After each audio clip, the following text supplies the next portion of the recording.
Hello hello. അപ്പൊ നമ്മുടെ 10ാം ക്ലാസ്സിൽ ഫസ്റ്റ് ചാപ്റ്ററിൽ വരുന്ന ഒരു ടോപ്പിക്കാണ് നോൺ മെന്റേലിയൻ ഇൻഹെറിറ്റൻസ് എന്ന് പറയുന്നത്. അപ്പൊ ഈ ഒരു പെർട്ടിക്കുലർ ചാപ്റ്ററിൽ നമുക്ക് ഒത്തിരി കാര്യങ്ങൾ പഠിക്കാനുണ്ട്. ജനറ്റിക്സ് ഓഫ് ലൈഫ് ആ ഒരു പെർട്ടിക്കുലർ ഭാഗത്ത് അല്ലെ. അപ്പൊ അതില് മെന്റേലിയൻ ഇൻഹെറിറ്റൻസ് എന്ന് പറഞ്ഞിട്ട് നമ്മൾ ഡീറ്റെയിൽ ആയിട്ട് ഒരു ഭാഗം പഠിക്കുന്നുണ്ട്. അത് കഴിഞ്ഞിട്ട് ചെറിയൊരു ഭാഗമാണ് നോൺ മെന്റേലിയൻ ഇൻഹെറിറ്റൻസ് എന്നുള്ളത്.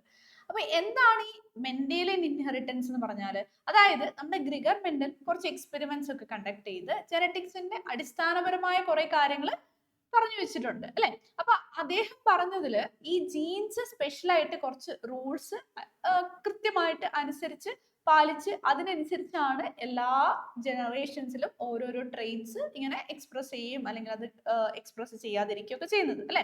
അപ്പൊ ആ റൂൾസ്, സെറ്റ് ഓഫ് റൂൾസ് കൃത്യമായിട്ട് അദ്ദേഹം ഡിഫൈൻ ചെയ്തിട്ടുണ്ട്. അതാണ് നമ്മൾ ലോസ് ഓഫ് മെന്റൽ എന്ന് പറയുന്നത് അല്ലെ മെന്റൽസ് പോസ്റ്റ്ലേറ്റ്സ് എന്നൊക്കെ വിളിക്കുന്നത് എന്താണ്? ഈ പറഞ്ഞ സെറ്റ് ഓഫ് റൂൾസ് ആണ്. ഓക്കെ, അപ്പൊ ആ റൂൾസ് എന്താണ്? കൃത്യമായിട്ട് ജീൻസ് സാധാരണഗതിയിൽ ഒബേ ചെയ്യുന്നുണ്ട്. ഇനി ഒരു സാഹചര്യത്തില് ഈ ജീനുകൾ ഈ പറഞ്ഞ ലോസ് ഒന്നും ഒബേ ചെയ്തിട്ടില്ല എന്നുണ്ടെങ്കിൽ എന്താണ് സംഭവിക്കാൻ പോകുന്നത്? അതിനെക്കുറിച്ചാണ് ഈ നോൺ മെന്റേലിയൻ ഇൻഹെറിറ്റൻസിൽ നമ്മൾ പഠിക്കാൻ പോകുന്നത്. ഓക്കെ, അപ്പൊ ഇവിടെ ഈ നോൺ മെന്റേലിയൻ ഇൻഹെറിറ്റൻസ് ശരിക്കും പറഞ്ഞാൽ നമ്മുടെ എക്സാമിന് പലവട്ടം നമ്മളോട് ചോദിച്ചിട്ടുള്ള ക്വസ്റ്റ്യൻസ് ആണ്. ഇതിൽ ഏതെങ്കിലും ഒരെണ്ണം നമ്മുടെ ക്വസ്റ്റ്യൻ പേപ്പറിൽ എന്താണെങ്കിലും ഉണ്ടാവും. ഓക്കെ, അപ്പൊ അത് നിങ്ങൾ കൃത്യമായിട്ട് പഠിക്കുക. ഇപ്പൊ നമ്മൾ മെന്റേലിയൻ ഇൻഹെറിറ്റൻസ് പഠിക്കുമ്പോൾ നമ്മളവിടെ മോണോ ഹൈബ്രിഡ് ക്രോസും പഠിക്കുന്നുണ്ട്, ഡൈ ഹൈബ്രിഡ് ക്രോസും പഠിക്കുന്നുണ്ട്. അപ്പൊ അതിൽ മോണോ ഹൈബ്രിഡ് ക്രോസിൽ നമ്മൾ പറയുന്നത് എന്താണ്?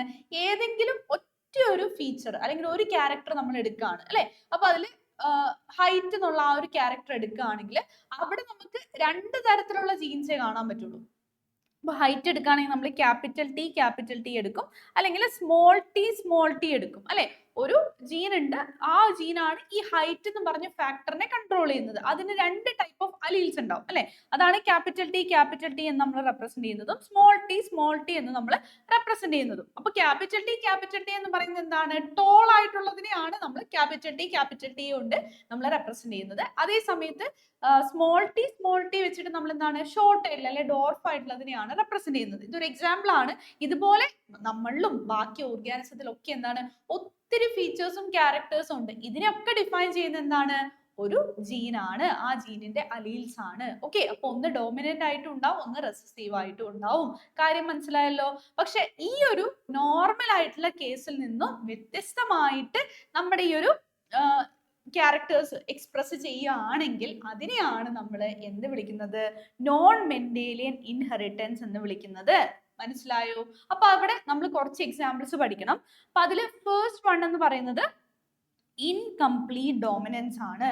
അതായത് നമ്മുടെ ജീവിതത്തിൽ അല്ലെങ്കിൽ നമ്മൾ ഇപ്പം ഡേ ടു ഡേ ലൈഫിൽ ഒത്തിരി കാര്യങ്ങൾ ഈ ഒരു ജനറ്റിക്സിന്റെ ഭാഗമായിട്ട് നമ്മൾ മനസ്സിലാക്കേണ്ടതായിട്ടുണ്ട്. ഓക്കെ, അതിൽ നമ്മളിപ്പം ഈ പല ക്യാരക്ടേഴ്സും എക്സ്പ്രസ് ചെയ്യുന്നതൊക്കെ കുറച്ചുകൂടെ കോംപ്ലക്സ് ആയിട്ടുള്ള രീതിയിലാണ്. ഓക്കെ, അപ്പൊ അങ്ങനെ കോംപ്ലക്സിറ്റി കൂടുന്നതനുസരിച്ച് എന്താണ്? ഈ പറഞ്ഞ ആ ഒരു ജീൻ എക്സ്പ്രസ് ചെയ്യുന്നതിൽ കുറെ മാറ്റങ്ങൾ വരാറുണ്ട്. ആ കാര്യങ്ങളാണ് നമ്മളിവിടെ പറയുന്നത്. അതിൽ ഫസ്റ്റ് വൺ ആണ് നമ്മുടെ ഇൻകംപ്ലീറ്റ് ഡോമിനൻസ് എന്ന് പറയുന്നത്. എന്താണ് ഇൻകംപ്ലീറ്റ് ഡോമിനൻസ്? അപ്പൊ എന്താണ് ഈ ഒരു ഇൻകംപ്ലീറ്റ് ഡോമിനൻസ്? ഓക്കെ, നമ്മൾ ഡോമിനന്റ് എന്നും റെസസീവ് എന്നും നമ്മൾ പറഞ്ഞു അല്ലെ.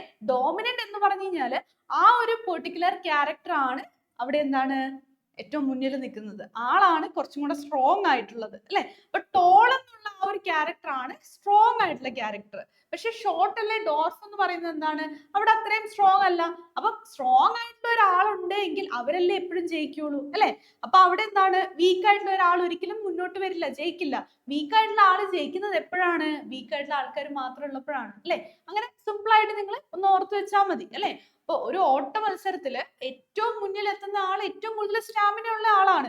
ഇനി അതേ സമയത്ത് വീക്ക് ആയിട്ടുള്ളവരുടെ ഒരു ഓട്ട മത്സരം വെച്ച് കഴിഞ്ഞാൽ അതിൽ വീക്കിലുള്ള ഒരാൾ മുന്നിലെത്തും അല്ലെ.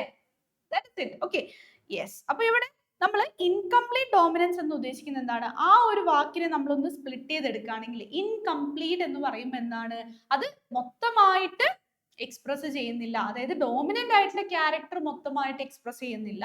അതേ സമയത്ത് റെസസീവ് ആയിട്ടുള്ള ക്യാരക്ടർ എന്താണ്? മൊത്തമായിട്ട് എക്സ്പ്രസ് ചെയ്യുന്നില്ല. സ്ട്രോങ്ങും വീക്കും എന്താണ്?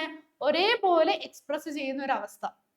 അല്ലെങ്കിൽ രണ്ടും എന്താണ്? പാതി പാതിയാണ്. ഒന്ന് മുഴുവനായിട്ട് അവിടെ എന്താണ് എക്സ്പ്രസ് ചെയ്തിട്ടില്ല എന്നുണ്ടെങ്കിൽ അതിനെയാണ് നമ്മൾ ഇൻകംപ്ലീറ്റ് ഡോമിനൻസ് എന്ന് പറയുന്നത്. ഓക്കെ, അപ്പൊ എന്താണ് A dominant അലീൽ cannot fully hide the അലീൽ of the recessive treat. Okay, അപ്പൊ എന്താണ് ആ ഡോമിനന്റ് സ്ട്രോങ് ആയിട്ടുള്ള ആൾക്ക് എന്താണ് മൊത്തമായിട്ട് ആ വീക്ക് ആയിട്ടുള്ള ആളെ അങ്ങോട്ട് കവർ ചെയ്യാൻ പറ്റുന്നില്ലാത്തൊരവസ്ഥ. ഓക്കെ, അപ്പൊ മിസ് പറയുന്നത് മക്കൾക്ക് മനസ്സിലായെന്ന് വിചാരിക്കുന്നു. ഇപ്പൊ മിസ് ഒരു എക്സാമ്പിൾ പറയാം. അതായത് നമ്മളിപ്പം പെയിന്റ് ചെയ്യുന്നവരുണ്ടെങ്കിൽ അറിയാം, നമ്മൾ റെഡ് കളർ പെയിന്റും എടുത്തു, അതുപോലെ തന്നെ വൈറ്റ് കളർ പെയിന്റും എടുത്തു. ഇത് രണ്ടും കൂടെ നമ്മൾ മിക്സ് ചെയ്യുമ്പോൾ എന്താണ് നമുക്ക് അവിടെ റിസൾട്ട് കിട്ടുന്നത്?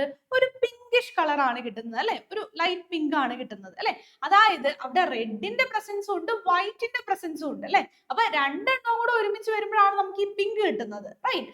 അല്ലാന്നുണ്ടെങ്കിൽ റെഡ് മാത്രം കൂടുതലുണ്ട് എങ്കിൽ എന്താണ് റെഡ് മാത്രം എടുത്തു കാണിക്കും, വൈറ്റ് കുറച്ചേ ഉള്ളൂ എങ്കിൽ എന്താണ് വൈറ്റ് കാണിക്കത്തേ ഇല്ല അല്ലെ. നേരെ തിരിച്ച് നമ്മൾ റെഡിന് ഒരു ഡ്രോപ്പ് മാത്രം ഇട്ടിട്ടുള്ളെങ്കിൽ വൈറ്റ് മാത്രം അവിടെ എടുത്തു കാണിക്കുള്ളൂ. പക്ഷെ ഇത് രണ്ടും അല്ല, രണ്ടും ഈക്വലി ഉണ്ട്. ഓക്കെ, റെഡും ഉണ്ട് വൈറ്റും ഈക്വലി ഉണ്ട്, രണ്ടും കൂടെ മിക്സ് ചെയ്യുമ്പോൾ നമുക്ക് എന്താണ് പിങ്ക് കളറാണ് കിട്ടുന്നത്.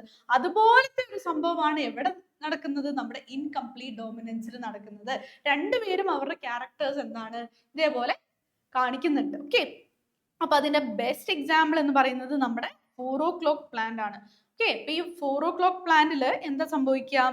വൈറ്റ് ഫ്ലവേർഡ് പ്ലാന്റും അതുപോലെ തന്നെ റെഡ് കളേർഡ് മീൻസ് ഫ്ലവേർഡ് ആയിട്ടുള്ള പ്ലാന്റും ഉണ്ടെന്ന് വിചാരിക്കുക. രണ്ട് പൂച്ചെടികളാണ്. ഇത് തമ്മിൽ ക്രോസ് ചെയ്ത് കഴിയുമ്പോൾ രണ്ടും എന്താണ് കൃത്യമായിട്ട് എക്സ്പ്രസ് ചെയ്യാതെ ഒരു പുതിയൊരു കളർ തന്നെ അവിടെ ഫോം ചെയ്യാണ്. അതാണ് നമ്മുടെ പിങ്ക് കളർ ഫ്ലവേഴ്സ് എന്ന് പറയുന്നത്. അതാണ് ഇൻകംപ്ലീറ്റ് ഡോമിനൻസിന്റെ എക്സാമ്പിൾ. ഇത് നിങ്ങളോട് എക്സാമ്പിൾ ആയിട്ട് ചോദിക്കും, എന്നിട്ട് ഇത് എന്തിനെ റെപ്രസെന്റ് ചെയ്യുന്നു എന്ന് ചോദിക്കാം, അല്ലെങ്കിൽ ഇൻകംപ്ലീറ്റ് ഡോമിനൻസ് എന്താണ്, ഇങ്ങനെയൊക്കെ നിങ്ങളോട് ചോദിക്കാം. ഇനി രണ്ടാമതാണ് കോ ഡോമിനൻസ് എന്ന് പറയുന്നത്. അപ്പൊ എന്താണ് കോ ഡോമിനൻസ് എന്ന് പറയുന്നത്? കോ എന്ന് പറയുമ്പോൾ എന്താണ് രണ്ടുപേരും കൂടെ ഒരുമിച്ച് കോപ്പറേറ്റ് ചെയ്തിട്ട് ഒരേപോലെ എന്താണ് എക്സ്പ്രസ് ചെയ്യുന്ന ഒരു അവസ്ഥ തന്നെയാണ്. ഓക്കെ, അപ്പൊ both alleles exhibit their traits at the same time. രണ്ടുപേരും ഒരേപോലെ എക്സ്പ്രസ് ചെയ്യാണ്. മറ്റേടത്ത് എങ്ങനെയാണ്? രണ്ടുപേരും ഒരേപോലെ എക്സ്പ്രസ് ചെയ്യുന്നതല്ല. ഡോമിനന്റ് ക്യാരക്ടർ എന്താണ് റെസസീവ് ക്യാരക്ടറിനെ കംപ്ലീറ്റ് ആയിട്ട് അവിടെ കംപ്രസ് ചെയ്യാൻ പറ്റാത്തൊരു അവസ്ഥയാണ് ഇൻകംപ്ലീറ്റ് ഡോമിനൻസ് എന്ന് പറയുന്നത്. ഓക്കെ, പക്ഷെ ഇവിടെ എന്താണ് രണ്ടുപേരും ഒരേപോലെ അങ്ങോട്ടേക്ക് ആക്ട് ചെയ്യാണ്, ഒരേപോലെ സ്ട്രോങ് ആയിട്ട് നിന്നിട്ട് ആക്ട് ചെയ്യാണ്. അപ്പൊ അവിടെ നമ്മൾ എക്സാമ്പിൾ നോക്കുകയാണെങ്കിൽ നമ്മുടെ പുള്ളിപ്പശു.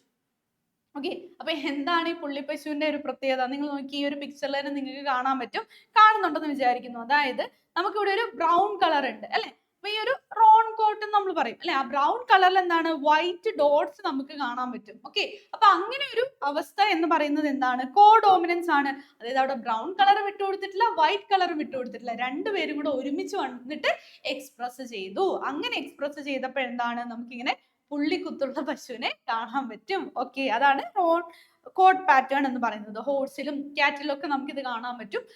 അതുകൂടാണ്ട് നമുക്ക് വേറൊരു എക്സാമ്പിൾ എന്ന് പറയുന്നത് നമ്മുടെ AB ബ്ലഡ് ഗ്രൂപ്പ് അല്ലെ. AB എന്ന് പറഞ്ഞ means A positive A negative അങ്ങനെയുണ്ട്.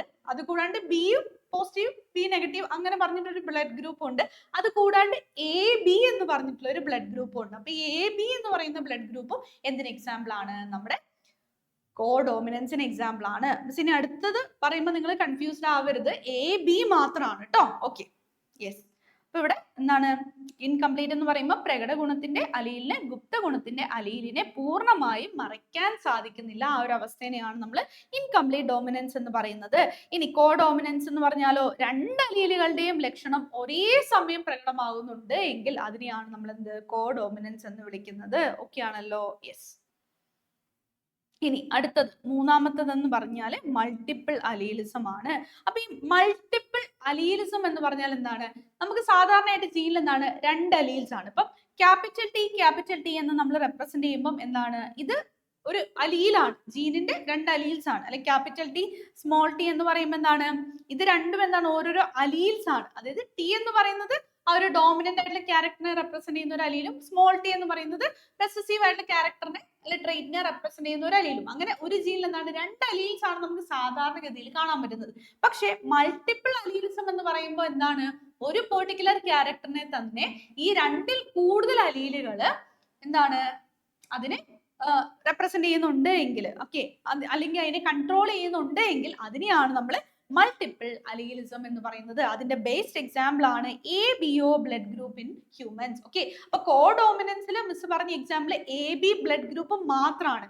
ഇവിടെ മൾട്ടിപ്പിൾ അലീലിസത്തിൽ നമ്മുടെ കംപ്ലീറ്റ് ABO ബ്ലഡ് ഗ്രൂപ്പ് ആണ്, അതായത് എയും ബിയും പിന്നെ ഓയും അതുപോലെ AB. ഓക്കെ, ഇത്രയും നമുക്ക് ബ്ലഡ് ഗ്രൂപ്പ്സ് ഉണ്ട്. അതായത് അവിടെ എന്താണ്, രണ്ടിൽ കൂടുതൽ അലീൽസ് എന്താണ് അവിടെ ആക്ട് ചെയ്യുന്നതുകൊണ്ട് അല്ലെ കൺട്രോൾ ചെയ്യുന്നതുകൊണ്ടാണ് നമുക്ക് ഇത്രയും ടൈപ്പ് ഓഫ് ബ്ലഡ് ഗ്രൂപ്പിംഗ് ഉണ്ടാവുന്നത്. ഓക്കെ ആണല്ലോ. So the gene that determines blood group in human beings has more than 2 alleles. സാധാരണഗതിയിൽ മെന്റൽ പറഞ്ഞനുസരിച്ച് 2 അലീൽസ് ആണ് വേണ്ടത്. പക്ഷെ ഇവിടെ എന്താണ്, അതിന് കൂടുതൽ അലീൽസ് വരികയാണ് ചെയ്യുന്നത്. അപ്പൊ 3 അലീൽസ് ആണ് നമുക്ക് ഇവിടെ കാണാൻ പറ്റുന്നത്. IAയും IBയും അതുപോലെ സ്മോൾ ലെറ്റർ I, അങ്ങനെ 3 അലീൽസ് കൂടിയിട്ടാണ് നമ്മുടെ ബ്ലഡ് ഗ്രൂപ്പിങ്ങിനെ കൺട്രോൾ ചെയ്യുന്നത്.